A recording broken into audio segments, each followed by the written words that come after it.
Estava a ver se ia buscar no slide. Se quiseres, eu tento dar-te a partilha para partilhares quando for preciso. Ou então depois mandas-me e eu ponho no site para as pessoas irem ver também. Pois, eu acho que preferia isso, que É? pusesses no Tá bem. site e as Pronto. pessoas podiam ir ver. E Muito se bem. depois tivessem curiosidade, podiam-me enviar um e-mail ou a ti a pedir o artigo.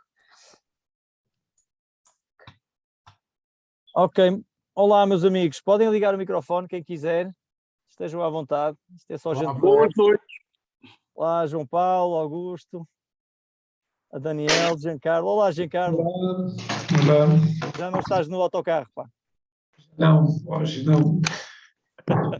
Foi giríssimo outro dia ver-te de transportes públicos numa sessão, pá. Foi espetacular. Daniel, Jaime, olá Paula, olá Viva. Estou a percorrer aqui os quadradinhos. Boa noite. Ian, estás bom, Ian? Olá, Pedro. Ian Sionsson. O Ian Sionsson é sueco. Eu não sei se ele me está a ouvir. Ou se calhar disse o nome dele de forma completamente... olá, estás bom? Olá, olha... Há aqui suecos. Se há suecos, espero que não haja ninguém do Chega. Oh, Jan, the dialogue will be run in Portuguese, as you know. Jan is here to practice his Portuguese because he will be coming to Portugal I guess, to Porto, a special part of Portugal. Yes. Sorry, Dina. It's okay. He will be coming. Yes. Via Gaia. Via Gaia then. Vila Nova de Gaia. Via Nova de Gaia. Exatamente. So this will be a test for him to. He speaks Spanish, but for some reasons he thinks that speaking Spanish will help him in Portuguese. Well, I know it will, but you will notice that we speak a little bit close and fast. So I hope you can follow the discussion. Okay, Yeah. Jan. Thank you very I'm much. very glad to be here and read up on Senora Mendoza's CV. I'm very impressed. I'm very impressed. I've studied John Dewey too, and All right. I've written on and also made interviews with Richard Rorty, so we can discuss on pragmatism sometime. Very good. When I go up to Porto, only Tomás invites me to Porto, so next time I go, for sure. Obrigado. Obrigado, Jan. Everybody's coming to Porto. Today, hoje tive a boa notícia que a Daniel do Brasil também vem para o Porto. A Academia do Diálogo é um imã, basicamente. É o que está a acontecer. É o que está a acontecer. A Daniel também, em princípio, virá aqui para cima para o Porto, não é do Brasil, eu acho fantástico. Okay. Já tens uma data, Daniel? Ainda esperando o último processo terminar. Espero que em março estejamos aí para passar frio, eu acho. Não, março já está melhorzinho. Março já está melhorzinho. Que bom. O pior vem agora, o pior vem agora. Ok, meus amigos, olhem, muito obrigado. Há mais pessoas inscritas, eu vou estar atento a quem estiver à porta para tentar entrar. Eu agora estou a fazer um esforço consciente para articular melhor as minhas palavras para o Ian perceber. Mas pronto, mas isto vai durar pouco, eu sei como é que é. Olha, deixa-me apresentar a Dina. A Dina é uma grande amiga minha. Foi uma das primeiras pessoas a acreditar no meu trabalho em Filosofia das Emoções em 2005. Vi agora aqui num dos livros, agora que estive a rever a bibliografia, ainda há pouco falei disso com ela, um dos primeiros livros que me trouxe a esta área da Filosofia das Emoções, que entretanto rapidamente e avisadamente larguei, mas já vai há 16 anos e a Dina na altura convidou-me para uma série de congressos para apresentar os meus miseráveis trabalhos sobre Filosofia das Emoções. Ela entretanto continuou, foi também uma das pessoas que me motivou a seguir a carreira que hoje sigo na Filosofia com Crianças. Quando ela me disse que fazia Filosofia com Crianças, eu já te disse isso, Dina, achei, pronto, não fazia sentido, duas palavras que não se juntavam, Filosofia e Crianças, e estava redondamente enganado. Por isso a Dina tem sido um marco, uma presença importante na minha vida pseudo-académica. E vocês vão conhecê-la hoje, muitos já a conhecem, de um curso que ela fez aqui de Filosofia com Crianças, alguns já estiveram presentes, eu sei que a Daniela esteve presente, a Daniela, e tem uma presença muito magnética, a Dina, ao vivo, eu sei que também aqui no Zoom também vão sentir isso, e pronto, vamos falar um bocadinho sobre o trabalho dela nesta área, da Filosofia das Emoções.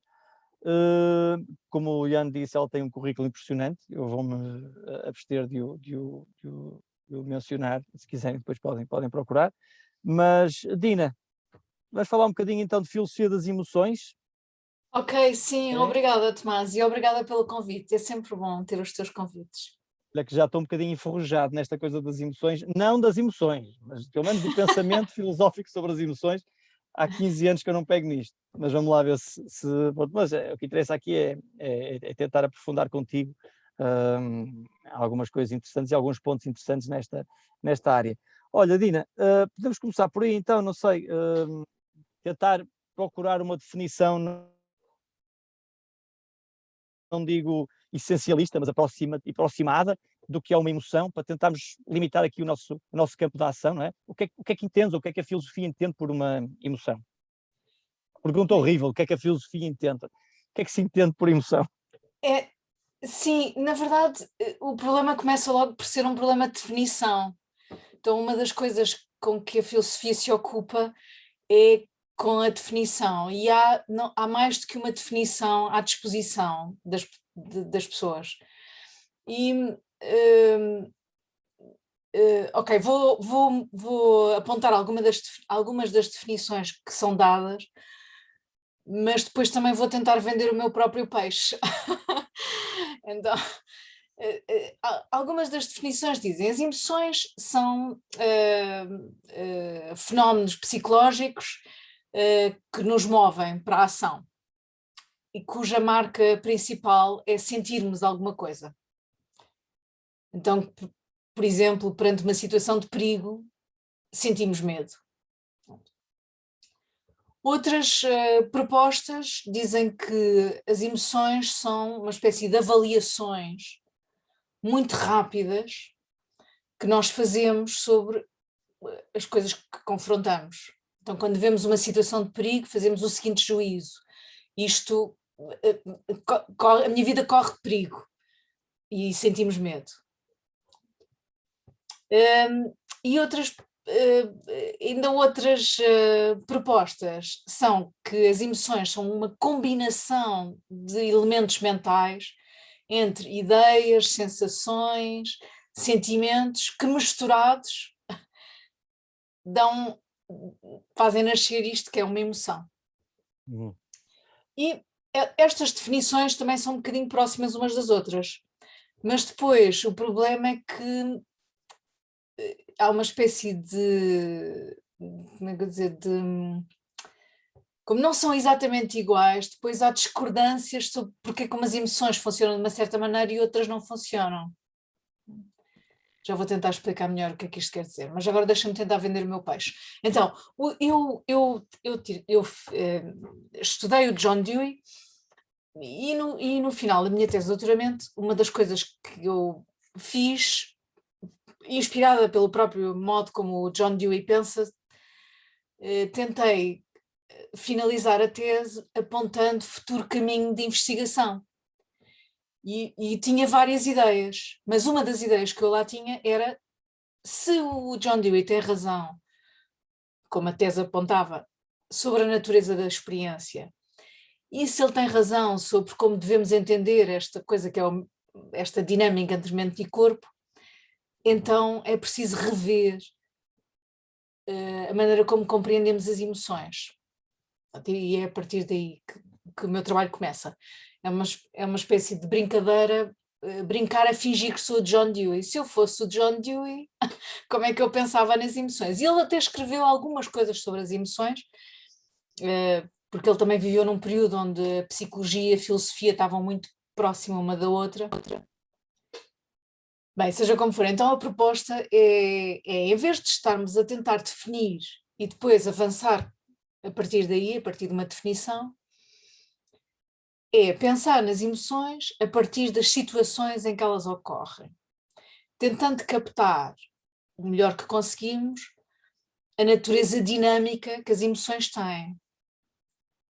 Portanto, uma das coisas que, em geral, todos os teóricos parecem estar de acordo é que as emoções são dinâmicas, até há pessoas que dizem que se formos à raiz latina do termo, vemos que emoção significa mover, é algo que nos move. Há qualquer coisa que é dinâmico na natureza emocional. E, portanto, a proposta digo eu que a proposta do John Dewey é pensarmos as emoções através de situações.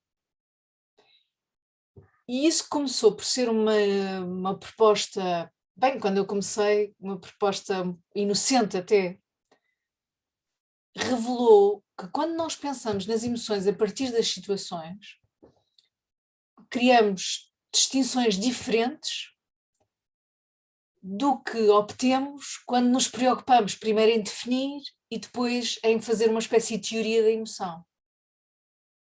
Bem, isto é uma resposta super, tipo... Ou seja, não crias a gaveta para depois pôr lá coisas, tu olhas para o mundo e tentas depois encontrar categorias para isso. Será isso? Será por aí, não é? Exato. E isso revelou-se super rico. Às vezes até eu própria fico surpreendida do resultado que obtenho, não é? De pensar nesse... na verdade fico surpreendida porque penso, está tão visível, não sei, não sei porque é que há de ser pegar no Dewey que dá isto, mas a verdade é que dá. Eu acho que uma das... Nina, e quando nós... Desculpa. Não, estava a pensar, quando nós pensamos em emoções, quando normalmente se pensa em emoções, não se pensa em filosofia, pensamos em psicologia, pensamos em arte, em literatura, não é? Não pensamos em filosofia.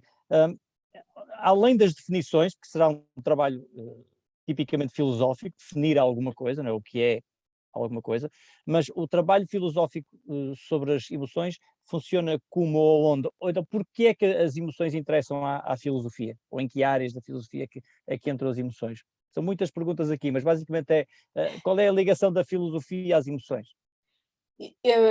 Então, há imensas ligações. Eu também não sou a melhor pessoa para falar sobre isto, porque qualquer assunto filosófico que tragam para a mesa, eu consigo fazer uma ligação com o problema das emoções. É uma espécie de jogo, às vezes, comigo mesma. Mas, do ponto de vista teórico, uma das coisas que se pode dizer é que as emoções são parte da nossa atividade mental. E, portanto, tudo o que diz respeito à filosofia da mente está, de alguma forma, afetado por aquilo que nós pensamos que são as emoções. Assim, por exemplo, algumas pessoas da filosofia definiram emoções como uma mistura entre... Eu estou-me a rir porque não acredito, mas não interessa. Mas definiram as emoções como uma mistura entre crenças e desejos. Como se fosse uma espécie de conta matemática. Nós colocamos dentro de um recipiente desejos e crenças e misturamos muito bem e sai uma emoção. Quando pensamos... Crença, só para clarificar, uma crença não será uma crença, porque muitas vezes associamos crença à crença religiosa. Crença é simplesmente algo em que acreditamos, Sim, não é? sim. Desejo, algo que queremos, não é? Sim, exatamente. E a emoção então seria um mix dessas duas. Exato. Quando misturamos isso, sai uma emoção. E essa forma muito analítica de pensar nas emoções dá-nos uma certa leitura do que é a atividade mental. Portanto, diz respeito à filosofia da mente. Mas diz respeito também, claro, tudo o que é estética, as emoções interessam. Mas, e também isso também é verdade para a ética e também diria, eu não gosto muito da palavra metafísica, mas há muitas pessoas que trabalham nesta área, portanto também para a metafísica, precisamente porque tens de definir o que é isso de uma emoção, e isso significa que entre as várias coisas que tens que definir, tens que explicar porque é que uma emoção é acerca de uma coisa, ou seja, tem pelo menos um traço de objetividade que, por exemplo, uma sensação não tem. Quando tens uma comichão, a comichão não é acerca de nada, é apenas uma comichão. Mas quando tens medo acerca de qualquer coisa. E quando o teu medo é muito generalizado, ou seja, não tem objeto, não se refere a nada, trata-se esse medo como um estado de humor, é um processo de ansiedade e não um medo. Portanto, há uma distinção que se faz. Então, as emoções dizem respeito todas as coisas. Mas a razão por que interessam especialmente para a filosofia, ou deixa-me pôr isto de outra maneira, porque é que a filosofia há de refletir sobre as emoções quando o que não faltam é pessoas da área da psicologia, da área da psiquiatria, da área agora da neurociência, a refletir sobre emoções? Porque é que as pessoas formadas em filosofia vão fazer isto? E então a resposta que eu dou a isso é que, ao contrário de todas as outras profissões, as pessoas de filosofia não querem resolver nenhum problema, não querem tratar da saúde mental de ninguém, não querem construir qual é o desenho neuronal do cérebro, não tem, ou seja, os seus objetivos são muito mais amplos, vagos, que é uma maneira, amplo era uma maneira simpática de dizer vago. E isso ajuda porquê? Porque isso quer dizer que as pessoas de filosofia estão mais livres para se ocuparem das coisas que não estão claras nas teorias das emoções. A maior parte das outras áreas científicas, para além de terem que respeitar os seus cânones, estão ocupadas em criar conhecimento fixo, vamos dizer assim. Uma pessoa de filosofia, claro, também pode contribuir para o conhecimento desse tipo fixo, mas está interessado naquilo que é problemático. E isso permite às pessoas de filosofia apontar falhas nas teorias das emoções que não é que seja impossível, mas que outras pessoas de outras áreas de conhecimento teriam mais dificuldade em entregar-se a esse exercício intelectual. Consegues apontar um desses problemas que a filosofia é capaz de descobrir ou de levantar? Sim, claro, mas sou um bocado suspeita porque são coisas que eu própria escrevi. Então, mas sim. São problemas para ti, não é? Portanto, são problemas. Vou começar por um do qual tenho imenso orgulho, porque já foi reconhecido por pessoas de outras áreas como uma coisa interessante o suficiente para se ocuparem. Então, nós, os seres humanos, têm uma leitura das emoções que eu costumo descrever como horizontal. E a leitura diz o seguinte: nós vemos um perigo, sentimos medo. Mas quando nós observamos, vamos dizer, a experiência emocional na sua complexidade, o que nos apercebemos é que essas situações muito isoladas até são bastante difíceis de encontrar. Na maior parte das vezes, os nossos sentires são altamente complexos, há sempre mais que uma emoção em jogo, para já, e nós fazemos uma coisa que parece só um detalhe, mas que eu argumento que não é um detalhe, é que nós sentimos sobre o nosso sentir. E isso modifica aquilo que está a acontecer. Ao ponto de podermos dizer que as emoções que nós temos sobre as nossas próprias emoções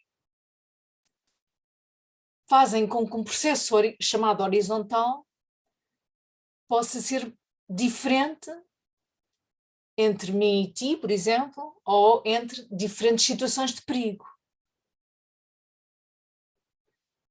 Assim, por exemplo, vou dar um exemplo mais claro. Imagina as pessoas que têm medo de falar em público. Não é o meu caso, que eu falo demais, mas as pessoas que têm medo de falar em público podem também ter vergonha de ter medo de falar em público. Uhum. Isso dá uma espécie de desenho à experiência emocional. Uhum. Mas há outras pessoas que podem não ter vergonha, mas ter medo de falar em público. Ora, isto parece quase uma espiral de medo, também dá um desenho completamente diferente. Então, a mesma descrição pode ter pelo menos dois, mas há muito mais opções, dois desenhos emocionais. E a razão por que isto é problemático é que nós não vemos muito claramente estas duas camadas. E por isso, tanto na psicologia, por acaso os psiquiatras são, que eu saiba, a área de conhecimento que melhor reconhece esta camada extra emocional. E muitas vezes na literatura da psiquiatria isto vem identificado como emoções secundárias. Pois isto são opções de vocabulário, pronto, há diferenças, mas as pessoas de filosofia muitas vezes referem-se a estas emoções como meta-emoções, são emoções sobre outras emoções, e têm o seguinte problema: tu nem sempre consegues dizer que está a acontecer uma meta-emoção. Não são facilmente identificáveis, mesmo que façam imensa diferença na experiência emocional. Dina, estava a pensar um par de emoções que poderão ser problemáticos. Será, por exemplo, eu tenho visto uma série com os meus filhos em que lhes mete algum medo, não é? Eles sentem medo a ver a série, mas eles querem ver os episódios todos da série. Portanto, eles sentem prazer em sentir medo. Pois é. É esse tipo de relação entre as emoções que estás a falar? Exatamente, e na verdade uma das primeiras pessoas que se referiu a este problema é uma senhora que se chama Susan Fegan, que tem um artigo que eu, portanto, depois cada um tem os seus artigos preferidos, mas eu adoro o artigo desta senhora, que se chama O Prazer da Tragédia. E de forma semelhante aos teus filhos, mesmo os adultos têm prazer em sentir emoções que nós chamamos de tipo negativo perante a ficção. Eu não gosto, mas há pessoas que gostam de ver filmes de terror, e no caso das tragédias. E é nesse artigo que o que a Fegan diz é que nós sentimos a tragédia, sentimos a tristeza, mas depois sentimos prazer em ter a tristeza naquele momento. Temos uma espécie de avaliação emocional sobre a nossa própria reação emocional. E é isso que faz a tragédia nos dar prazer. E assim também podemos dizer com os teus filhos, o que lhes acontece é, eles sentem o medo e sentem uma espécie de, ok, sim, é bom sentir medo. Se não sentissem medo, a vida deles seria muito mais difícil. Há também outro par emocional, se calhar levanta algumas consequências interessantes para a filosofia. Eu gostava de explorar, se calhar, a ética e talvez a filosofia da mente e a racionalidade. Não é? A estética será, parece-me mais, não digo mais óbvia, mas pronto, mais familiar. Mas a ligação entre, deixa eu ver como é que eu posso formular isto. Hoje em dia já toda a gente leu Damasio, ou já ouviu falar de Damasio, e dizem que tudo é emocional, a inteligência é emocional, tudo é emoção, tudo bem, ok, podemos falar assim, mas se calhar um filósofo, preocupa-se então, mas vamos perceber como é que isto é, e de que forma é. E dizer que tudo é racional ou que as emoções são racionais, encontram-se com alguns paradoxos, como por exemplo o medo de alturas, não é? Se eu estou numa ponte de vidro muito alto e todos os engenheiros racionalmente me garantem, e eu confio neles e nos cálculos, me garantem que a ponte não vai cair, e eu ainda assim tenho medo de atravessar a ponte, isso parece-me que mostra que as emoções são irracionais, não são racionais. E ainda para mais, impedem-me de agir. Eu tenho que atravessar a ponte e não consigo, fico paralisado pelo medo, não é? Portanto, eu racionalmente sei que devo, vêm os bandidos atrás de mim para me assaltar, eu sei que a ponte é segura,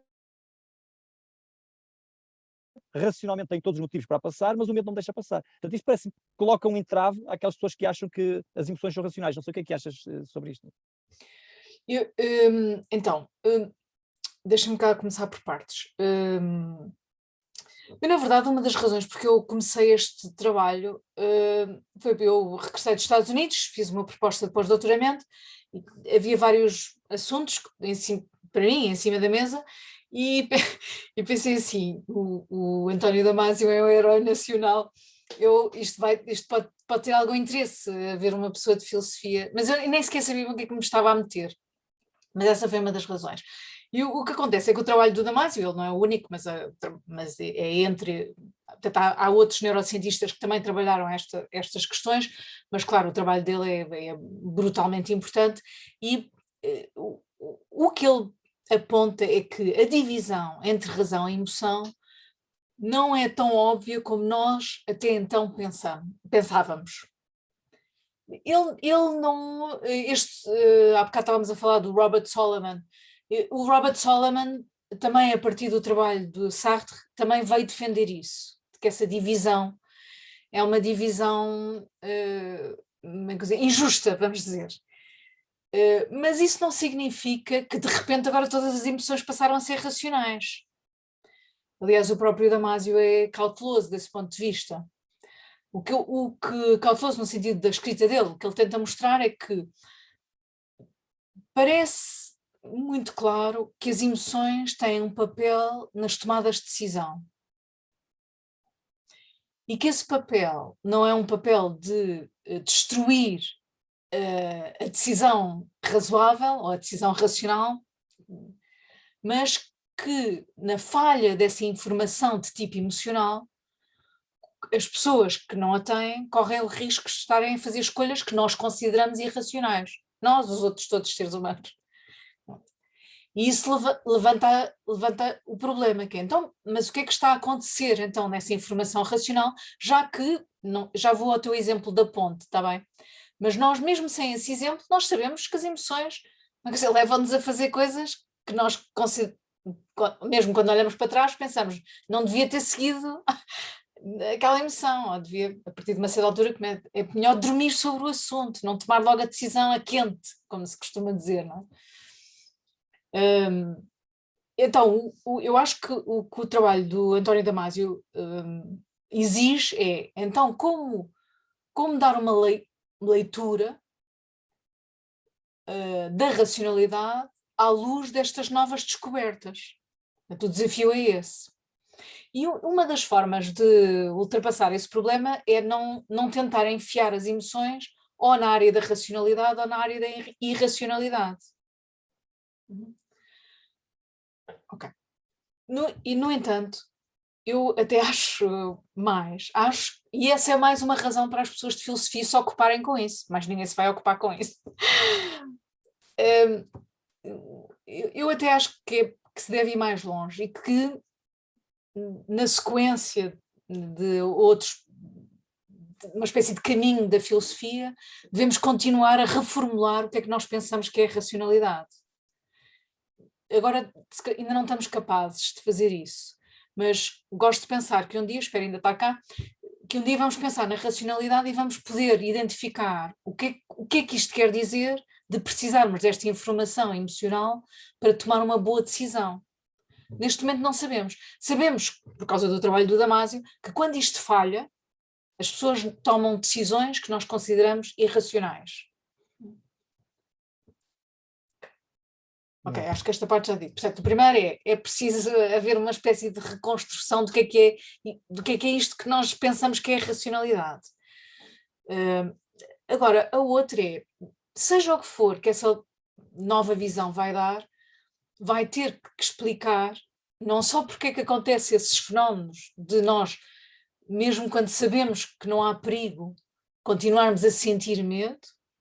Isso na filosofia tem um nome que é recalcitrant emotions, emoções recalcitrantes. Não sei se estou bem a inventar palavras, mas... Recalcitrim. Ok.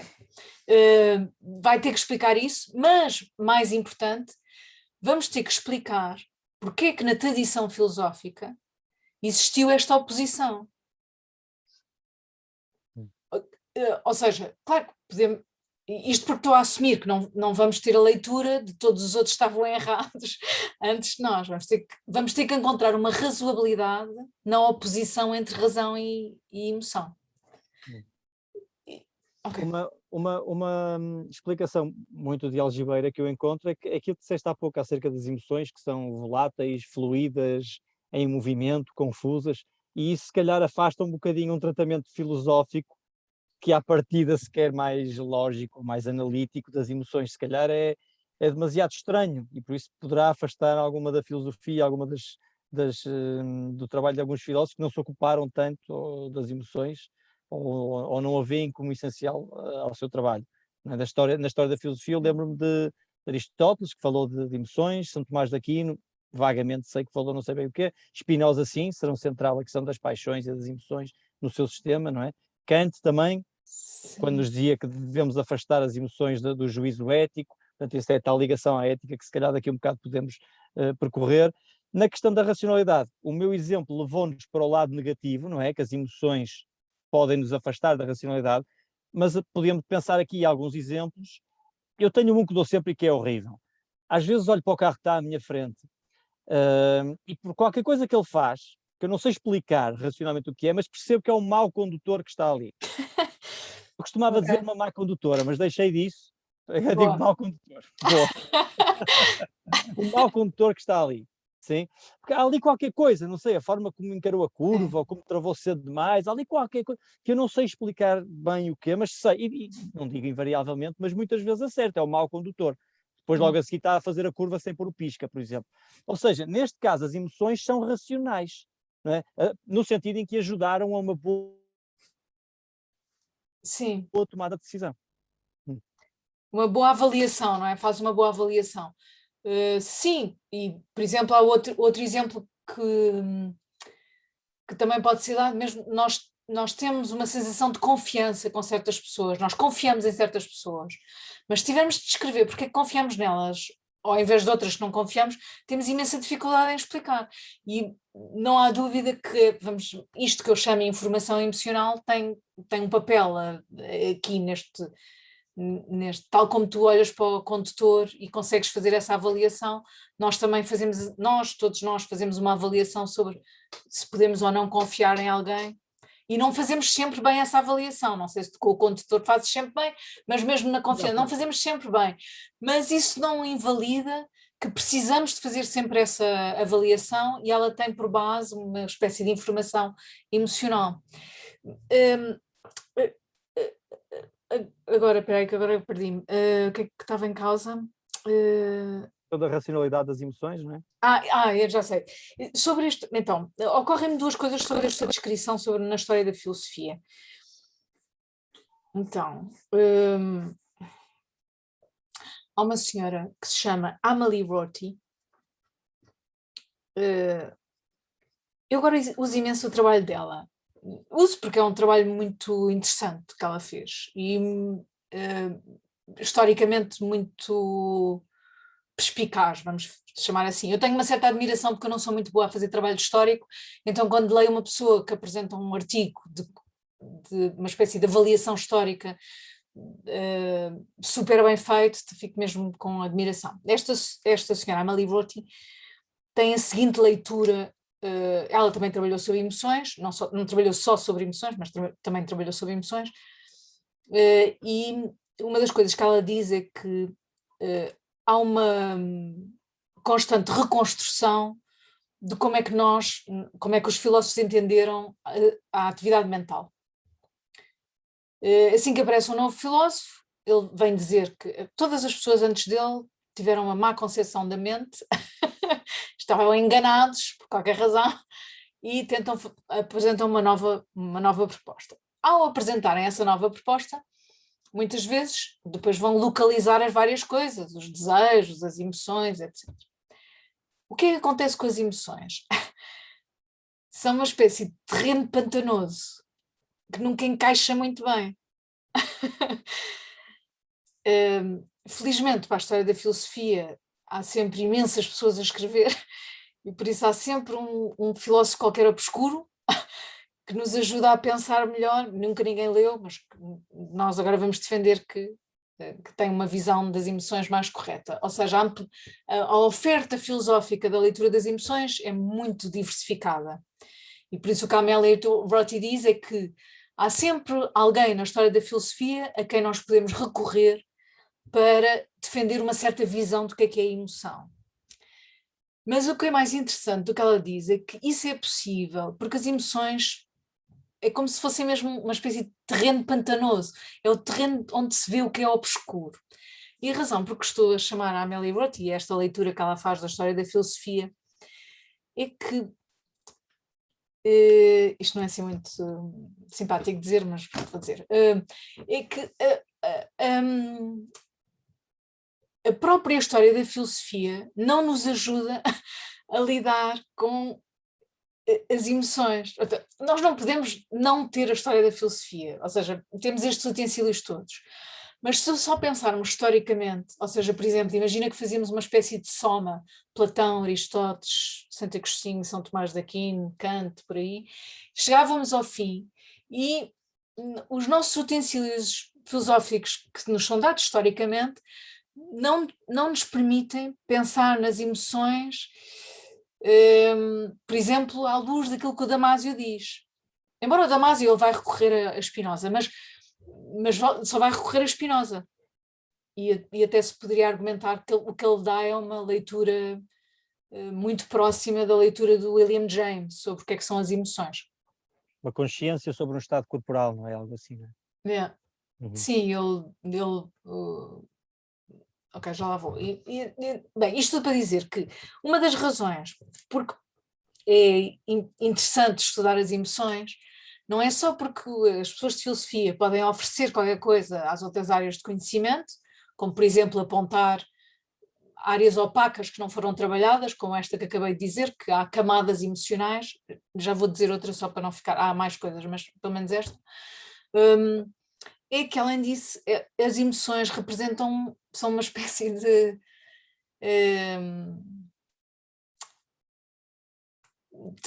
terreno sobre a atividade mental que pode iluminar outras áreas da filosofia, nomeadamente como é que devemos pensar na mente, como é que devemos pensar nas tomadas de decisões. Assim, só para dar um exemplo, nós, se pensarmos que a confiança faz parte da maneira como nos relacionamos uns com os outros, de repente a minha noção de eu requer que eu compreenda bem o que é esta coisa de confiar nos outros. Ou seja, é uma área que abana estruturas filosóficas, vamos dizer assim. Ok. Eu não sei se foi muito confuso, desculpa, Tomás, mas é uma área super interessante desse ponto de vista. Olha, eu queria então esticar um bocadinho só mais a corda contigo para tentarmos chegar à ética. Ontem falamos de ti, bem, estivemos a falar com a Susana Cadilha sobre o curso de ética que vamos dar aqui e falou-se na questão da tomada de decisão e pronto, e saltou-me à ideia a conversa que ia ter no dia a seguir, hoje, sobre as emoções e essa ligação entre as emoções e a tomada de decisão. Como é que eu queria fazer então a ponte com a ética contigo? Há um bocado falaste em crenças e desejos, não é?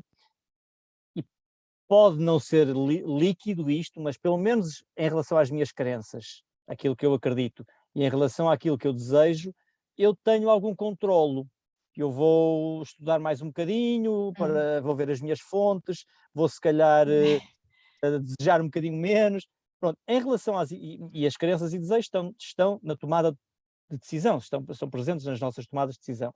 A partir do momento em que colocamos as emoções nas tomadas de decisão, parece-me que incluímos aqui um elemento de out of control, fora do controle. Eu já não controlo tanto as emoções como controlo as crenças e desejos.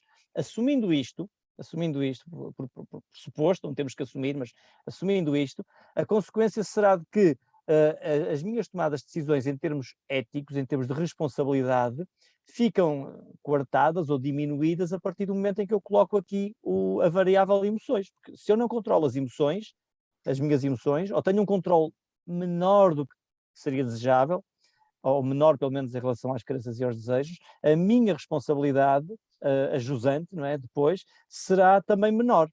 Ou seja, será por aqui que metemos a cunha para entrar na questão da ética, não é? Até que ponto é que há uma desresponsabilização da ética quando há uma maior carga emocional na tomada de decisão e na racionalidade? Então, estou com medo de estar a responder um bocado ao lado, mas então, tu podes dizer que de facto quando introduzes as emoções... Péssimo a fazer perguntas, desculpa, eu devia preparar as perguntas antes e fazer uma pergunta clara. Eu estou aqui a enrolar. Não faz mal. É só não, na razão por tu a dizer isto é porque era mais para não sentir que não... Sabes aquela coisa do desconversar, não queria nada que se sentisse isso, mas o que acontece é que eu estou a ouvir e penso, sim, é verdade, quando descreves a tomada de decisão dessa forma e introduzes as emoções como elemento que não controlas, depois tens esse problema. Mas as emoções não têm só esse lugar na tomada de decisão. Por exemplo, tem o lugar, nós temos, agora vou dizer umas coisas que se calhar são um bocado pirosas, mas pronto, aqui vai. Temos respeito pela justiça, temos amor à verdade, todos estes chamados sentimentos que nós valorizamos fazem parte da tomada de decisão. Ou seja, a tomada de decisão não é uma espécie de mecanismo interno com alavancas do qual nós pomos desejos e crenças, é o mesmo problema que há bocado. E então, a resposta é: o lugar das emoções nas tomadas de decisões e na ética em geral é plural, não é só um. Isso quer dizer que estão na base das nossas decisões, também fazem parte do processo propriamente da decisão e também são outcomes, são resultam das nossas tomadas de decisões, resultam outros processos emocionais. Então, pelo menos tem aqui 3 lugares, mas até é possível dizer que depois há interferência entre estas 3 coisas, não é? E mesmo o Kant, que é conhecido tradicionalmente por propor uma ética que está distante das emoções, agora acabou de sair um livro sobre Kant e as emoções, e pediram-me para escrever uma coisa, eu até escrevi um bocado a medo, porque não há nada como estudar muito um autor para depois saber-se que não se percebe nada dos outros. Então, eu de Dewey, mesmo assim não conheço tudo, mas ok, mas conheço bem Dewey, então uma pessoa fica nervosa quando... Mas pronto, convidaram para aquilo e eu escrevi uma coisa, mas todo o livro é feito de pessoas que argumentam que a leitura de que o Kant era contra, vamos dizer, o papel das emoções na ética, é uma leitura incompleta do trabalho dele. E que, assim, para ser muito... Só para dar uma pista, que não... Uma das coisas que podemos dizer que o respeito pela lei moral em si, que é aquilo que nos move para respeitar a lei moral, para instalar o imperativo categórico, esse movimento é de tipo emocional. Portanto, o Kant faz, segundo alguns peritos kantianos, ele faz distinções mesmo nas próprias emoções que lhe permitem dizer simultaneamente que as emoções não são elas que guiam a nossa ação ética, mas elas fazem parte da ética. Ou seja, algo como eu não me moveria em direção à lei moral se não me importasse com essa lei moral. Exatamente. Assim. Eu emocionalmente tenho que estar inclinado para me importar com algo que racionalmente eu sei que devo fazer. É por aí, não é?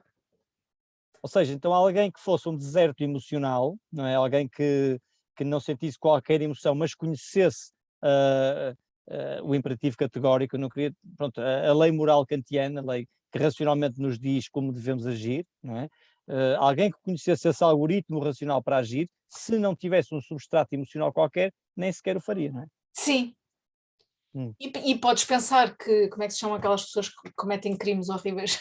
Psicopatas, sim. Os psicópatas, podemos dizer que os psicopáticos parecem pessoas desse género. Conhecem as regras, até sabem o que é a informação emocional e o seu papel, mas não a sentem.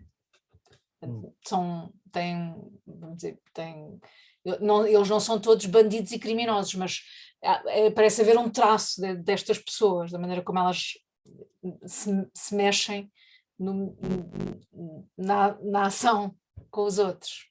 No caso dos psicopatas, eu não sei se se pode falar de deserto emocional, porque eles vão lá e fazem mal, portanto, eles matam alguém, eles fazem alguma coisa, há algo a agir, não é? Se calhar é um desequilíbrio emocional qualquer, não é? Não sei, eu também não, este começa a patinar um bocado, porque isto está um bocado longe da minha área, mas a leitura que eu tenho é que o traço de psicopata não é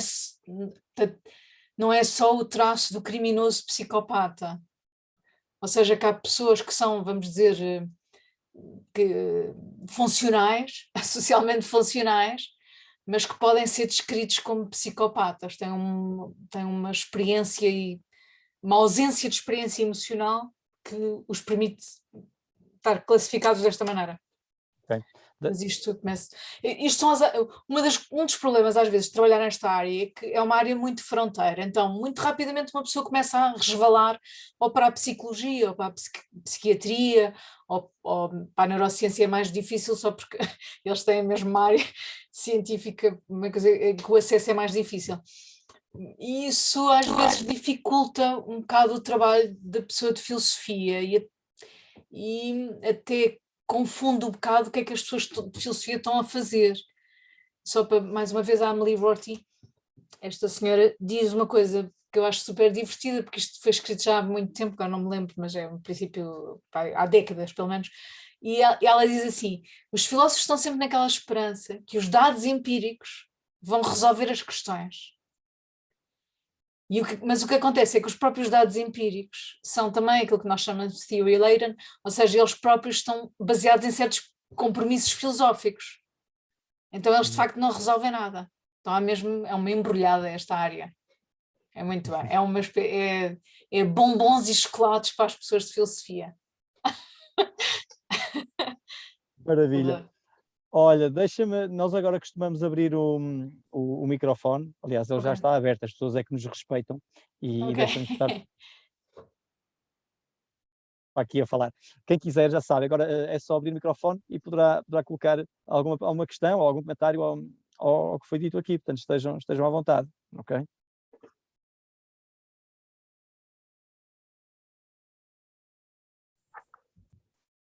Boa noite, Olá, Samara. tudo bem? Eu só peguei o finalzinho, entrei agora, foi mal, Foi a melhor parte. perdi a hora. Eu queria perguntar sobre essa sua fala do psicopata e não entendi a sua relação entre emoções e Kant, em que momento, porque o imperativo categórico me parece ser uma imposição racional e, no caso, o psicopata poderia escolher agir segundo o imperativo categórico, mesmo não tendo nenhuma inclinação emocional para agir moralmente. Entendeu a minha pergunta nesse sentido? Sim, olá Samara, obrigada pela tua pergunta. Na Dina, verdade era deixa-me só, uma... como há muita gente que não é da filosofia, da área da filosofia, e já está esquecida se calhar do imperativo categórico, é só relembrar rapidamente que será a regra de ouro do Kant e, se formos a ver bem, se calhar de outras tradições éticas, que é algo como, não é este o imperativo categórico, a formulação, mas é algo como não faças aos outros o que não queres que façam a ti, dito de outra forma mais kantiana, ok? Algo do género, age de forma tal que queiras que o princípio da tua ação seja uma lei universal, ou a máxima da tua ação seja uma lei universal. Age de forma tal que queiras que toda a gente haja dessa forma. Portanto, isso para o Kant seria algo racional, mas o que estávamos há pouco, a Dina nos fez ver é que alguém que compreende semanticamente isto não ia aderir a esta fórmula se não estivesse emocionalmente inclinado para isso. É isso, não é, Dina? Parece. Eu acho que o Kant fala mesmo em sentimento de respeito pelo imperativo categórico. Pelo menos as traduções em inglês, the feeling of respect para... claro, ele não escreveu em inglês, portanto isto é quase ridículo estar a dizer isto, mas alguma da minha leitura é feita nos textos traduzidos para inglês. Então, Samara, a questão era mais uma questão, era um apontamento histórico. Mesmo Kant, que é considerado como sendo, estando longe da relação da ética com as emoções, agora as pessoas que percebem mesmo, não é o meu caso, mas as pessoas que trabalham sobre a filosofia kantiana começam agora a argumentar que essa leitura é uma leitura simplista do trabalho do Kant. Mas posso dizer que a primeira vez que apresentei um trabalho assim na Nova, havia um colega meu que estava completamente, que é alemão, e estava ofendidíssimo que alguns teóricos kantianos pudessem sugerir uma coisa dessas, parecia-lhe impossível. Mas eu estava eu era apenas a mensageira da literatura atual, nem sequer tenho uma posição perante isso. Acho apenas interessante que se possa ler isso de Kant dessa forma. Já agora só para fazer o meu próprio artigo nesse livro, é seguindo uma sugestão de um neurocientista sobre como é que se pode usar o trabalho do Kant para perceber melhor como é que funciona o cérebro.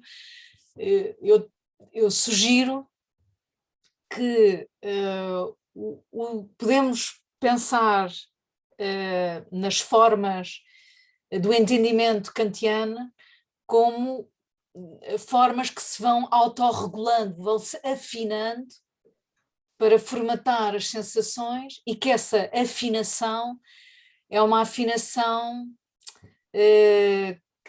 como nós, deixa-me pensar assim, como nós afinamos um instrumento musical, e que esse processo é feito de forma inconsciente. Então que o trabalho do canto permite mostrar isso, que as emoções também funcionam, dependem desta afinação, vamos dizer, emocional que nós fazemos. Mas isto, quer dizer, eu não Fazer outra pergunta? Claro, Samara, quer dizer, não sei, Tomás. Claro, força. Sim, okay. Como é que entra o papel das emoções naquele exemplo do judeu, da mentira? Porque esse é um dos pontos fortes no Kant, né? Dele ter... Alguns chamam ele até de nazista, né? No sentido de... Porque é um argumento de... ou seja... O nazismo não existia na altura do Kant, mas... Não, mas ele é prévio, e é justamente esse o ponto, entendeu? Samara vai ter teste de filosofia amanhã, diga lá, é verdade, não é? Não, gente, Estou a brincar consigo. Não querem que eu... Ok, tá bem. Não, estou a brincar consigo. Eu percebi a pergunta. A pergunta é, o Kant diria que nunca deveríamos mentir em circunstância alguma, não é? Era isso. Sim, é aquele exemplo, se tiver um judeu escondido na sua casa e você deve entregar o judeu ou não. Não, você não, você, entendeu? Você deve entregar, sim. Sabe, onde que entra? Você não pode mentir. Não sei em qual medida, porque isso foi um argumento naquele julgamento de Nuremberg, né? Algumas pessoas falavam, eu estava apenas obedecendo ordens, então, e o imperativo categórico vai muito nessa direção de eu devo fazer certas coisas independente da situação, e a ética não é assim, mais ou menos, né? Ela está em volta de várias coisas, não é à toa que você está falando das emoções, é por isso que eu queria colocar esse ponto. Eu não quis ser tão radical de falar, mas óbvio que eu fui drástica, mas, cara, há pessoas que pensam isso, realmente, ok? Mas se a sugestão... um teste de filosofia amanhã, era bem-vinda para tirar aqui dúvidas, Samara. Exato. Mas a sugestão não é, lá está, porque isto também tem, a própria área da filosofia das emoções recua em tratar as emoções como se fossem uma espécie de ingrediente separado das outras coisas. É porque temos dificuldade em separar as emoções como se fossem uma espécie de berlindes únicos da atividade mental, que temos dificuldade em dizer se entram desta maneira ou daquela maneira na tomada de decisão ética. Mas o que sabemos é que, mesmo num quadro kantiano, vamos dizer que é o mais afastado possível que nós, pelo menos, temos, agora não me ocorre mais nenhum exemplo, mas se calhar há outros, mas o Kant temos a certeza. O Kant claramente dizia que o que nós sentimos não deve gerir a nossa decisão moral. O que deve gerir a nossa decisão moral é o imperativo categórico e a sua aplicação. Ok? Então, mas mesmo nesse quadro kantiano, as emoções aparecem lá. E o que isso nos diz é que, por exemplo, nesse exemplo de denunciar ou não o fugitivo, nós não é claro que podemos dizer que não somos tocados emocionalmente por isso. A questão é mais de que maneira é que as emoções vão influenciar esse quadro. Por exemplo, podemos dizer, um certo tipo de postura emocional argumentaria que devemos seguir a lei moral ou o imperativo categórico, independentemente das consequências negativas que vai ter.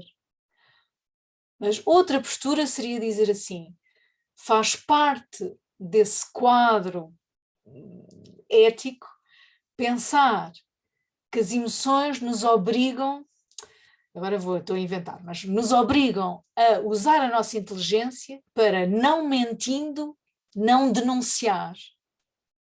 Não sei se disse isto uma coisa muito complexa, mas, ou seja,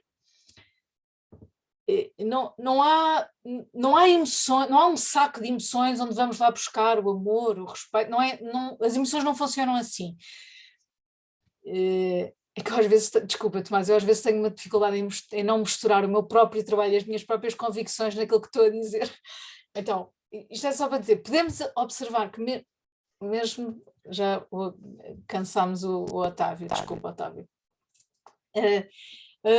Mesmo nesse quadro não podemos, mas isso significa que então as emoções e os nomes que nós temos para elas parecem ser mais um resultado da nossa análise, mas não é uma análise no sentido de investigação, mas até pode ser uma análise só estética, parecem ser mais um resultado da nossa atividade mental do que serem coisas que, como os neurocientistas, ou pelo menos alguns deles andam à procura, como que sejam resultado de uma espécie de assinatura do processo cerebral. Consegues materializar isso num exemplo, para ver se percebemos um bocadinho melhor? Sim, a diferença é dizer assim, eu quando digo que uma situação foi triste para mim, é como se eu nesse momento estivesse quase a inventar o que é a tristeza, estou a localizar uma coisa. Mas imagina que alguém me começa a fazer perguntas sobre essa situação. O mais provável é eu enumerar outras emoções que estão misturadas nessa situação que eu avalio no seu conjunto como uma situação triste. Do ponto de vista teórico, a diferença é, se houver uma assinatura mental de tristeza, o que a neurociência tem que fazer é procurar o que é essa assinatura. Ou seja, qual é que é a atividade mental que é igual a estar triste. Mas, se isso for uma espécie de avaliação final que eu faço, um conjunto de emoções, e eu de repente chamo aquilo foi triste, então nós não vamos encontrar nenhuma assinatura do ponto de vista da atividade neuronal. E há pessoas da neurociência, deixa-me cá pensar se tenho aqui à mão, que defendem precisamente isto. Embora não sejam muito amigas do Dewey, mas pronto, são problemas meus. Esta senhora, cujo livro chama-se A Vida Secreta do Cérebro, ela, embora eu discordo de várias coisas aqui, mas quem sou eu? Costumo dizer, esta formiguinha aqui em Portugal, eu sei lá. Mas é verdade, é que uma das coisas que é audaz, que ela sugere, é que não há assinatura neuronal dos processos emocionais. E por isso é que os neurocientistas não as encontram. A assinatura neuronal é um correlato físico, biológico no cérebro que corresponda a uma emoção, é isso? Peço desculpa, posso intervir? Claro. Tudo bem, Dina. Olha, eu estou a gostar imenso da sua intervenção, e isto é extremamente confuso para mim também, apesar de ter lido algumas coisas, mas é extremamente confuso. Concordo consigo quando diz que o sentimento de respeito, que relativamente a Kant, para mim também é claro que existe sentimento pela lei moral, ou seja, o único dever efetivamente que lá está expresso é exatamente esse sentimento pelo respeito pela lei moral, ou seja, o dever é unicamente relativamente à autonomia da própria vontade e a vontade de ser boa e nada mais, e esse é o problema de interpretação e levar a coisa unicamente para uma ética deontológica, porque o próprio Kant não é bem uma ética deontológica, não é? Okay. Nesse ponto ele não é uma ética deontológica. Mas quanto à ética, eu queria só, se calhar, também perguntar, que é a questão da emoção. Eu também falava do sentimento, mas sobretudo da própria emoção. Até que ponto é importante a emoção para reconhecer o outro, não é? Eu penso que aqui a emoção tem esse processo que diz, que é ajuda no processo, pode ajudar no processo de aproximação de pessoas, por esse sentimento que eu tenho relativamente ao outro e da emoção que eu tenho relativamente ao outro, que pode ser recíproca. Ou seja, esta é a minha questão, isto é, ela de certa forma pode despertar e alimentar a posição ética, e nesse aspecto parece-me que sim. Contudo, também penso que fez esse aspecto, e eu concordo também plenamente, que é a situação da monitorização que ela faz a posteriori. Ou seja, quando nós, por algum motivo, aproximamos de alguma coisa, ou seja, invariavelmente nós aproximamos ou distanciamos de alguém ou de grupos, mais a própria formação dos grupos em sociedades passa por aí, porque sentimos conceitos de pertença e de comunhão e acabamos por nos aproximar ou distanciar de pessoas. E na base o que está são emoções, ou seja, aqui na realidade o fortalecimento destes laços, mais do que um processo racional, é um processo emocional fortemente, que depois transforma-se em sentimentos e facilmente que nós identificamos como pertencentes àquela comunidade, àquele povo, etc. Para mim isto é claro. E mais, e aqui vou ao encontro do Damásio, portanto eu li também e caminho também na direção dele. Penso que há aqui um processo biológico de evolução, se quisermos, para esse tipo de formação de sociedade e de grupos que se aproximam de uns e distanciam de outros, e é natural que as emoções, eu tenho emoções positivas na relação com aqueles que são semelhantes e próximos, relativamente aos outros que são semelhantes ou diferentes, em que existe uma maior dificuldade, essas minhas emoções, pelo menos existe uma emoção de desconfiança ou até de afastamento, etc, etc. Mas eu penso que, ou seja, e isso fortalece na minha escolha, ou seja, os sentimentos sempre fortaleceu o homem também na situação da escolha, não sei se faço na escolha do grupo, na escolha da sociedade, na própria evolução do medo, como falou, ou seja, da situação do medo, dos receios e da evolução da própria existência, não é? O outro aspecto que referiu, que eu achei bastante interessante, que é, a posteriori, a própria emoção poder monitorizar também, ou seja, se eu me aproximei de um conjunto de pessoas, não é? E até se tenho uma boa emoção relativamente a isso, tenho um bom sentimento, esse feedback que eu estou a ter pode monitorizar-me a minha opção racional de escolha. Sim. E foi isso que eu percebi, não sei se isso está presente naquilo que estava a dizer. E nesse sentido, a própria emoção, como estava a dizer, pode monitorizar também a própria decisão ou a própria deliberação racional. Isto foi o que eu entendi de si nessa segunda parte. Mas a primeira parece-me bastante importante para a ética, porque, como disse também, e aí concordo, é que um psicopata, perante a maior parte deles, o hipocampo está comprometido, a própria amígdala. Estamos a falar em termos de componentes cerebrais fundamentais em termos de desenvolvimento de emoções e sentimentos. Embora não se saiba o que é emoção, ou seja, não se consegue detectar, mas se ficarmos afetados nessa zona, podemos ficar com quebras de emoções, como sabemos, ou quebra de sentimentos. E alguns deles têm deficiência de funcionamento do hipocampo, nessa área. Ou seja, até que ponto essa carência faz com que ele possa ser racional, mas não sinta. Se não sente, também não... Isto é um bocadinho por aí português. Quem não sente também não vê, ou seja, também não ama, não é? E acaba... Até que ponto isto não ajuda também no processo ético de... Eu concordo consigo, portanto, não consigo dizer outra coisa,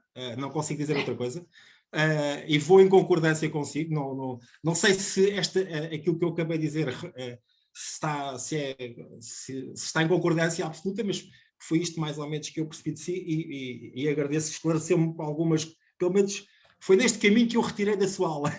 Ok, está bem. Ai, obrigada. Ok, já fiquei menos nervosa. Onde é que está o Tomás? Então, só com esta intervenção, obrigada. Por acaso aproveitava também só para sublinhar que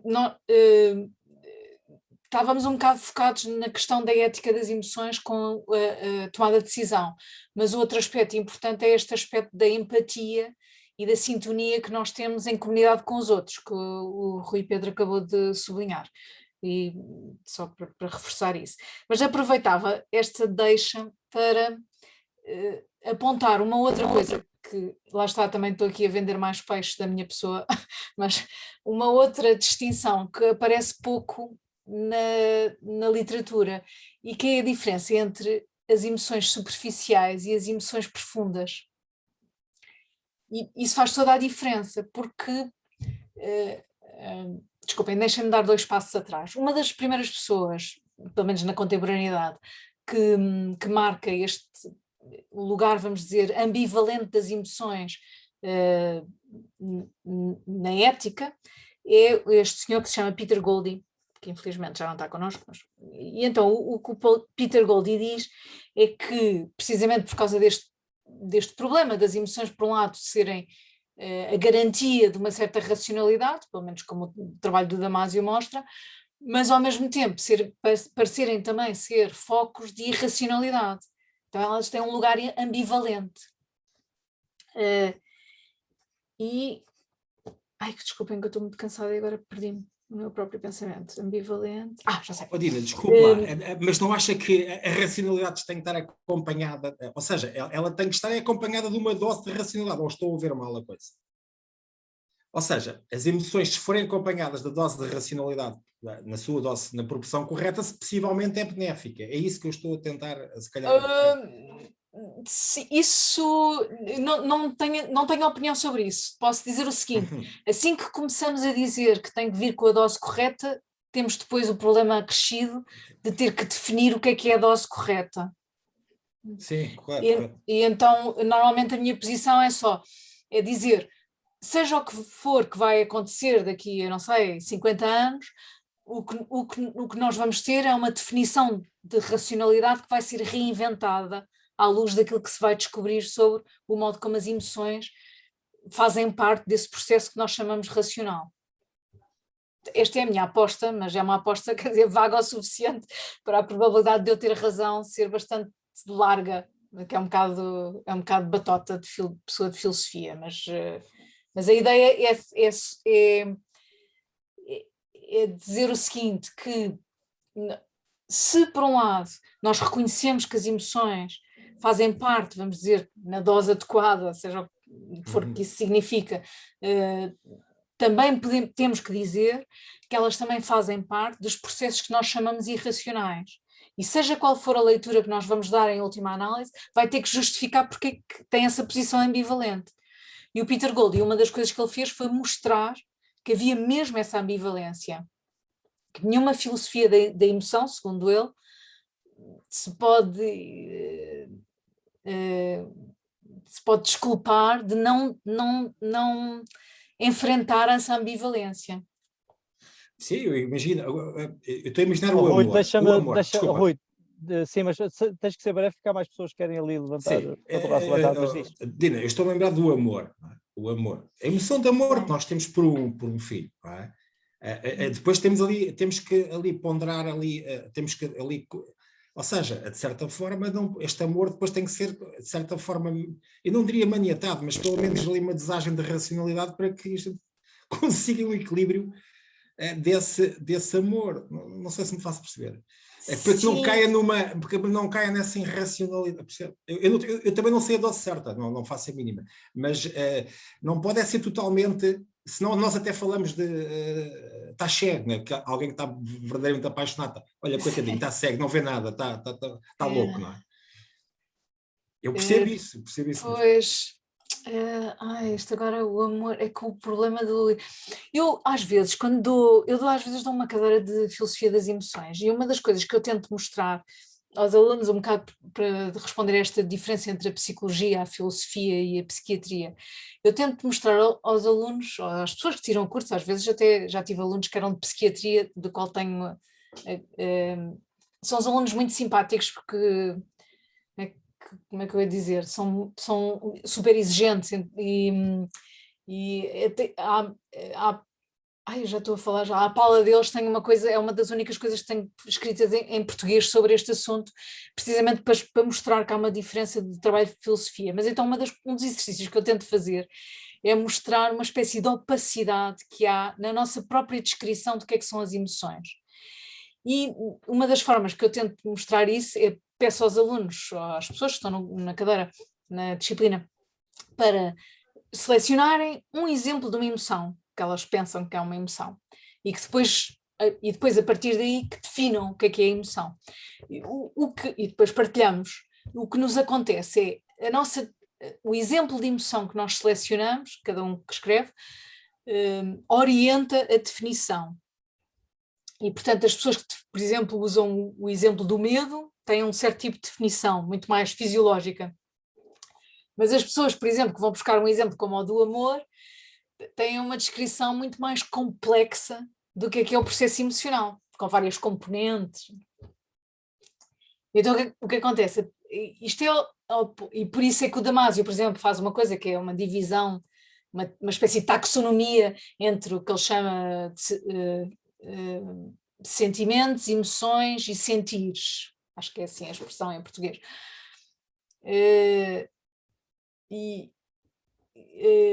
O que acontece é que o que é problemático é que essas fronteiras, que estão tão bem estabelecidas para ele, não são tão fáceis. Quando começamos com os detalhes são tramados.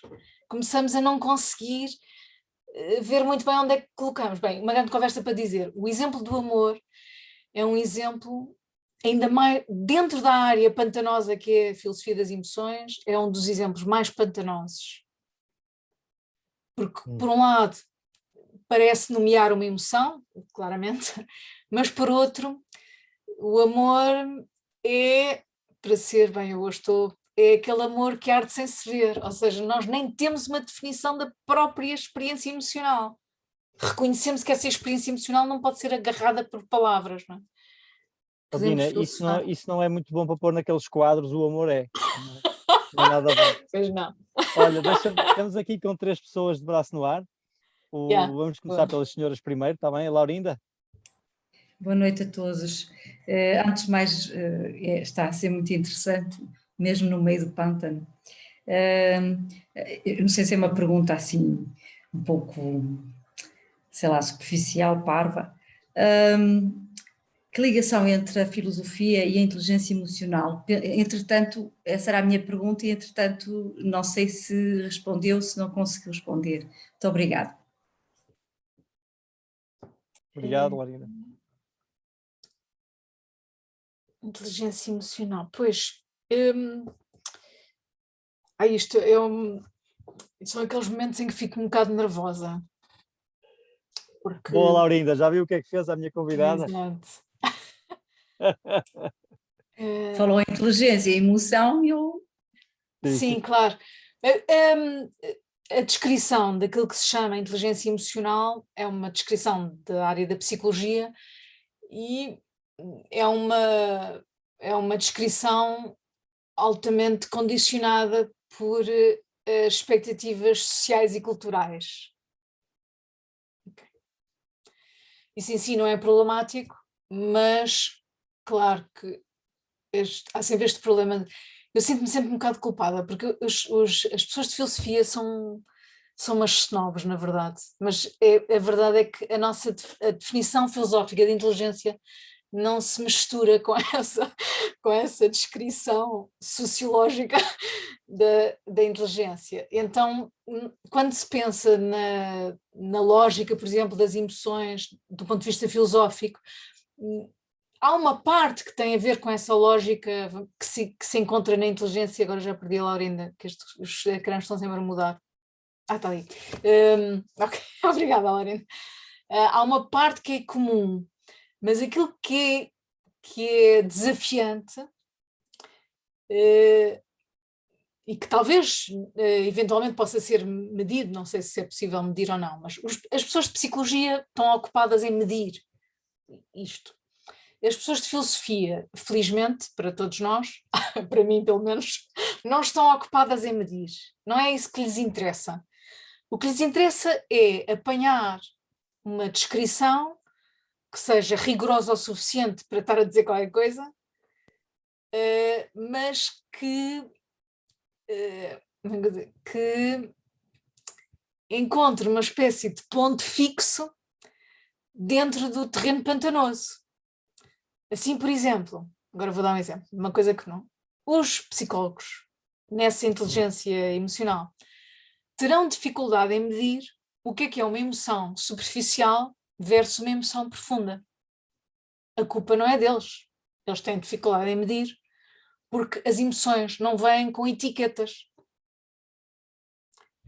E isso quer dizer que nós próprios, enquanto sujeitos que vivemos as emoções, também podemos ter dificuldade em identificar se são profundas ou são superficiais. Eis uma destas áreas, vamos chamar opacas vamos dizer, da teoria da emoção, que deixa as pessoas de filosofia, eu costumo dizer, que babam-se de prazer. Finalmente encontramos aqui uma coisa. Pronto, agora vou dar a minha resposta, mas haverá com certeza outras. Mas a minha resposta é: uma das maneiras que nós temos de identificar as superficiais versus as profundas é porque elas estão em contraste. Ou seja, felizmente as situações não são só de uma emoção, mas são sempre uma confusão de emoções que juntas dão um resultado qualquer que nós chamamos ou triste ou alegre, etc. E nessa confusão que nós podemos ver nas histórias, por exemplo, quando contamos uma história, o que a história nos dá é a dimensão de importância para o sujeito que age, seja o personagem da história, seja a pessoa que está a ler, que esta emoção tem versus outra que a emoção tem. Se fosse possível imaginar um livro só com emoções profundas, não saberíamos distinguir de um livro que só fala de emoções superficiais. Ai, eu adoro isto. Isso é tão estranho. Tina, para tentar sair do pântano, vamos ali ao Giancarlo e ao Jaime. Mas só antes de passar ao Giancarlo, que alguém já o chamou de Foucault. Estava a dizer com uma postura muito Foucaultiana. Pronto. Sim, É sua posição. Giancarlo, só antes de passar, não é para clarificar a pergunta da Laurinda, se calhar até é mais para complicar, mas a intenção é clarificar. Uma coisa é perguntar se o que é ou que é a relação entre a filosofia e a inteligência emocional, e se calhar aqui estávamos mais a tentar ver se a inteligência é emocional e quais as consequências disso, não é? Porque se a inteligência for emocional, provavelmente alguém para ser inteligente tem que ter uma certa paisagem emocional adequada, não é? Deu-se o exemplo de um psicopata que pode fazer cálculos matemáticos extremamente elaborados, mas depois falha da parte emocional, logo não será virtuoso intelectualmente, digamos assim. É que são perguntas diferentes, não é? A questão da inteligência emocional e se a inteligência é emocional, ou quanto da nossa inteligência é emocional. Não sei se aceitas esta distinção entre as duas perguntas, Dina. Sim, obrigada, foi muito mais claro. Não tem nada. Giancarlo, desculpa. Não, nada. O que eu queria perguntar é muito mais simples. Okay. Eu, ainda bem que mostrou o livro que eu li, mas não me lembrava nem da autora, nem do título. Nesse livro, parece-me que a autora, era mesmo o que queria perguntar, porque me parece que a autora questiona mesmo a distinção entre emoção e razão. Pelo menos, se me lembro bem, se é que eu percebi bem, ela rejeita qualquer metáfora, qualquer imagem em que se tenta explicar como funciona um cérebro a partir de uma imagem da emoção que contém emoção e razão. Por exemplo, ela rejeita a metáfora do Jonathan Haidt, que eu acho muito útil, muito eficaz, do cérebro que está em cima da racionalidade que está a guiar, que acha que está a guiar o elefante, que seria a parte emocional. Na realidade não está nada, e o elefante que vai onde quer, e a racionalidade justifica depois o que já aconteceu ao nível emocional. Mas pronto, queria fazer uma pergunta mais rápida, não consegui. A pergunta é: acha a Dina que é imprescindível ter as duas categorias, emoção e razão, e apesar de terem uma distinção muito mais complexa do que normalmente se acha, são duas categorias necessárias. É preciso raciocinar em termos de razão e emoção como duas coisas diferentes que têm, sim, muitas influências recíprocas, não é? A emoção influencia a razão e vice-versa, mas não podemos perceber como funciona o cérebro sem pensar em razão e emoção como duas coisas. Acha que sim? Então, a resposta curta é: não vejo obrigatoriedade linguística. Nós, para pensar sobre estes assuntos, temos que usar palavras. As palavras que temos à nossa disposição neste momento são estas. Usámo-las. Neste momento estamos a complexificá-la, porque elas, como elas nos estão dadas, não são suficientes para lidar com a realidade tal como ela se parece apresentar. Mas nem eu nem nenhum ser humano, acho, consegue ter a visão do futuro, do que é que vai acontecer. Ou seja, mas posso, sobretudo, expressar uma vontade, que esta leitura que eu estou a fazer e que o Giancarlo, estou a dizer bem? Sim, Giancarlo, está a acenar com a cabeça, portanto estou a assumir que também está neste mesmo barco da leitura do processo linguístico. Se esta visão sobre como nós usamos a linguagem para captar aquilo que nos acontece for mais generalizada, deixamos de ter pessoas a discutir se devemos usar a razão ou não devemos usar a razão. E passamos mais a ter pessoas a pensar que terminologia é que nos pode ajudar a estudar aquilo que está em causa melhor. E agora vou apresentar uma das minhas sugestões, que vou roubar ao Dewey, portanto nem sequer não fui eu que inventei isto. A noção de situação usada como um termo técnico-filosófico é uma noção útil para pensar nos processos emocionais, porque distingue o contexto em geral, que é uma das coisas que esta senhora fala, mas ela é contra o Dewey, por isso. Ela é contra o Dewey porquê? Porque ela não percebe, coitada, isto até, eu se calhar eu é que estou errada, não sei, mas ela confunde a noção de situação com a noção de contexto. E o que é que a noção de situação nos dá, que é extra contexto? Enquanto que o contexto é uma espécie de cenário que nos é dado, é imposto ao sujeito, a noção de situação exige que o sujeito esteja lá presente.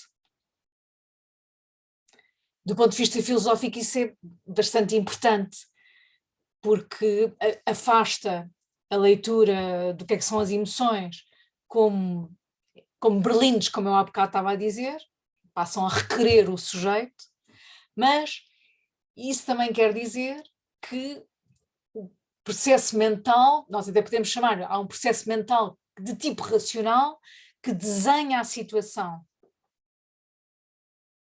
Mas esse desenho da situação nunca pode ser feito sem aquela informação de tipo mais sensorial que, para usar o exemplo do Tomás há bocado, eu olho para um condutor e eu vejo que aquela pessoa é um mau condutor. E essa impressão, que vamos chamar de tipo sensorial, também faz parte do desenho da situação. No contexto mais geral da estrada, no meio ambiente mais geral do planeta, vamos dizer assim. E estas, mais uma vez, camadas de contornos situacionais são, na minha opinião, mas também vale o que vale, é uma terminologia mais útil para apanhar coisas das emoções que nos escapam do que a discussão se pertence à razão, o que é que pertence à razão e o que é que pertence à emoção. Ok? Ok. Mas era mesmo que ela parece-me não aceitar que existem duas categorias separadas, razão e emoção. É Sim. Tudo uma mesma coisa que não sabemos como se deve chamar. Sim, eu vou ser sincera, eu não me recordava disso, mas faz sentido com aquilo que ela argumenta. Porque como ela argumenta que não há assinatura neuronal, e a assinatura neuronal parte de um quadro racionalista da compreensão das emoções, faz sentido que ela diga isso. Mas o que eu achei mais interessante do livro até foi mais, ela tem não sei se é mesmo neste livro, mas ela tem um artigo muito pequenino, muito interessante, em que mostra que nós lemos as emoções dos outros a partir do contexto onde elas acontecem. Que se só lermos as expressões faciais fora do contexto, temos a nossa leitura ambígua. E eu concordo com ela que o espaço exterior, vamos dizer assim, da manifestação emocional é decisivo para a experiência emocional, mas discordo que o contexto é uma espécie de dado objetivo que nos é oferecido. Acho que ele é manipulável, e uma das razões é porque considero que a noção de situação é um termo técnico que faz uma espécie de circunscreve uma parte do contexto, dá-lhe um significado.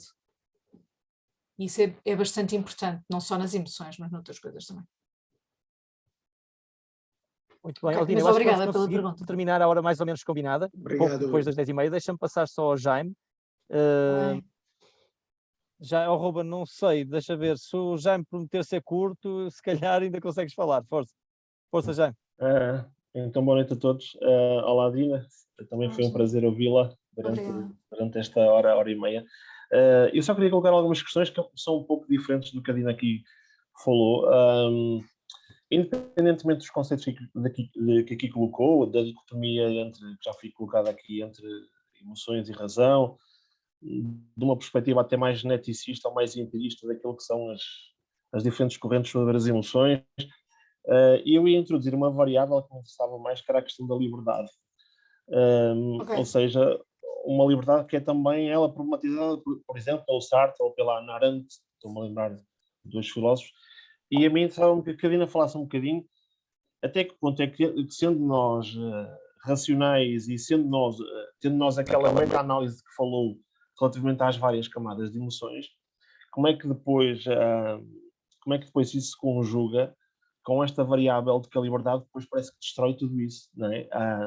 Nós podemos ter uma parte emocional, podemos ter uma parte racional, mas depois há toda uma variável exterior a essas duas dimensões que parece que ultrapassa, digamos assim, essa dicotomia.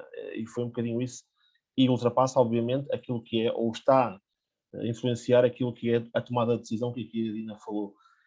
E, portanto, queria que falasse um bocadinho sobre isso, não sei se fez algum estudo também sobre essa questão da relação entre a liberdade ou a ausência dela, o papel que isso tem nas emoções, que neste caso são emoções não construídas pelo próprio, mas construídas quase por coação, quando há uma ausência de liberdade, e depois a influência que isso tem também na tomada da decisão.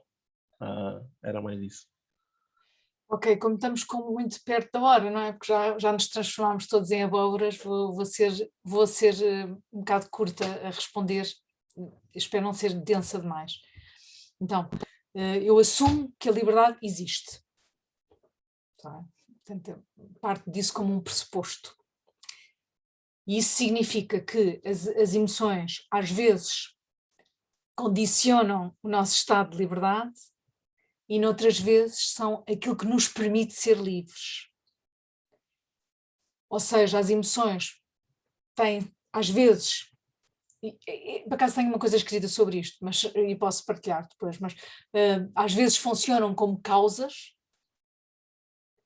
e em outras situações funcionam como razões. Quando funcionam como razões, fazem parte da nossa capacidade de sermos livres. Mas claro, eu comecei por dizer que eu assumo que a liberdade existe porque há pessoas que discordam. Então, eu não posso ser indiferente a isso, mas essa é a minha posição. Mas a parte mais interessante disso é que isso significa que nós, quando pensamos nas emoções, só as conseguimos compreender quando percebemos como é que elas são regularizadas. E, ao contrário do que a tradição nos deu, esse processo de regulamentação das emoções não é só feito por informações de tipo de crenças ou de informações contextuais, mas é feito pelos próprios processos emocionais. Então, uma das razões porque as meta-emoções são tão interessantes é porque elas condicionam a maneira como as emoções funcionam como causas e se podem ou não transformar em razões. E uma das formas onde isso é hipervisível é na forma como nós educamos as pessoas mais novas. Nós educamos sobre o que é que são as emoções que vale a pena sofrer, quais é que são as profundas e quais é que são as emoções que não vale a pena, que são superficiais. Nós fazemos esse papel. E nós fazemos esse papel, damos esse luxo, porque o próprio processo emocional permite essa interiorização de autorregulação, que, como também todos sabemos, não é imune à falha. Ou seja, mas, em princípio, a maturidade emocional revela-se isso. Bem, já mesmo assim fui mais longa do que queria. Mas eu, por acaso, tenho uma coisa escrita sobre isto e posso partilhar. Não é uma coisa só da minha autoria, mas posso partilhar já, está bem? Okay. Ruben, não viste a indireta das abóboras? Portanto, se prometeres falar em 10 segundos, deixamos-te ligar o microfone. Sim, boa. Era relativamente à inteligência artificial. Portanto, muitas vezes colocam as emoções como uma barreira, portanto, entre o humano e a inteligência artificial. E era um comentário sobre isso. Fui breve. Boa, pois foi espetacular. Não sei se vou conseguir, mas de ser tão breve, pelo menos.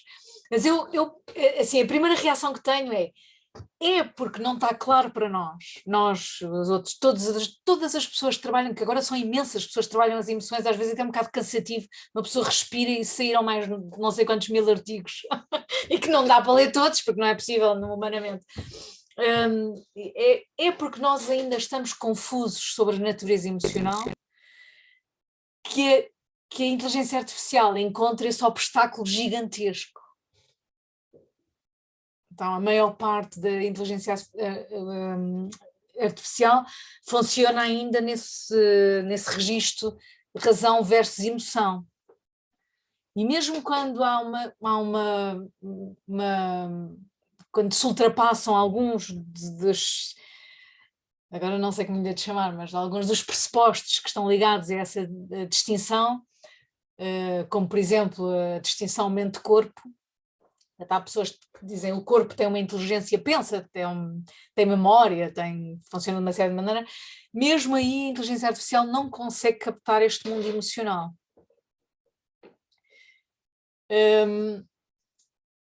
Então, agora vou dizer... esse obstáculo tem a ver com uma espécie de ignorância que nós temos. Mas além disso...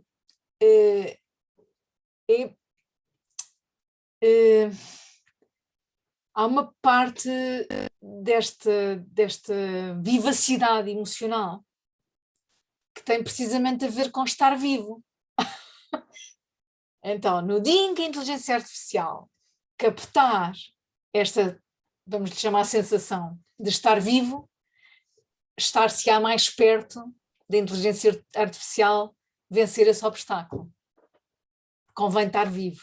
O que nos levaria a outra discussão do que é estar vivo e etc. Nunca mais saímos daqui. É verdade. É verdade, mas sim, mas o objetivo não era tanto, tens razão, mas o objetivo não era tanto empurrar a discussão para aí, mas era mostrar que muitas das tentativas que são feitas na inteligência artificial de fazer uma mímica do que é o processo emocional excluem a mímica deste processo do estar vivo. Mas estar vivo é fundamental. Pois, mas o que é que considera por estar vivo? Oh, Ruben, deixa, estava tão bom, era tão bom acabar ali. Estar vivo é fundamental. Isto já podes pôr num quadro. Isso dá para pôr num quadro. Este aqui dá. Estar vivo é quase parecido com a Lilica Nessas a citar o Aristóteles. Estar vivo é o contrário de estar morto, portanto. Olha, eu não queria queimar todos os cartuchos com a Dina, e ela está cansadíssima, já se vê ali nos olhos. Se calhar íamos deixá-la descansar agora um bocadinho. Mas foi muito bom, obrigado, Dina. Obrigado. Sim, e envia-me um e-mail, podemos continuar por e-mail esta conversa. Havia mais 2 perguntas no bate-papo, depois podemos pegar nisto mais à frente, mas não é para pegares agora, mas se as emoções têm lógica, da Daniel e do Adelino, podemos... Tem a lógica. Se podemos filosofar sem emoções, sem sentir Não. emoções. Eram duas questões também, que já foram mais ou menos respondidas aqui. Olha, muito obrigado, Dina.